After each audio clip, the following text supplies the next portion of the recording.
অসমীয়া জাতিৰ আৰু অসমবাসী এই যি ভয়াৱহ সংকটকাল, এই সংকটকালত ৰাইজ দলে শিৱসাগৰ ৰংঘৰ বাকৰিৰ পৰা এক জাতীয় জাগৰণ যাত্ৰা আৰম্ভ কৰিছে।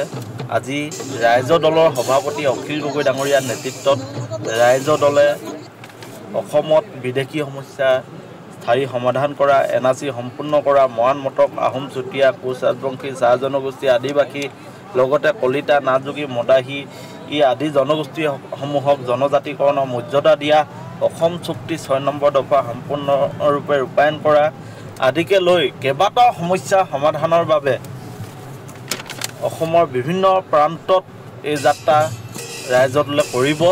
আজিৰ পৰা শিৱসাগৰত ৰাইজ দলে পঞ্চায়তে এই যাত্ৰা কৰিব। আৰু আপোনালোকক আমি জনাই আছোঁ যে ৰাইজ দলে আজি জাতীয় জাগৰণ যাত্ৰা শিৱসাগৰৰ ৰংঘৰ বাকৰিৰ পৰা সেৱালৈ আৰম্ভ কৰিছে। আৰু এই যি জাতীয় জাগৰণ যাত্ৰা, এই যাত্ৰাক নেতৃত্ব প্ৰদান কৰিছে ৰাইজ দলৰ সভাপতি তথা বিধায়ক অখিল গগৈ ডাঙৰীয়া। আপোনালোকে চাওক, আমি দৃশ্যসমূহ দেখাই আছোঁ। এয়া হ'ল ৰাইজ দলৰ জাতীয় জাগৰণ যাত্ৰাৰ আৰম্ভণি।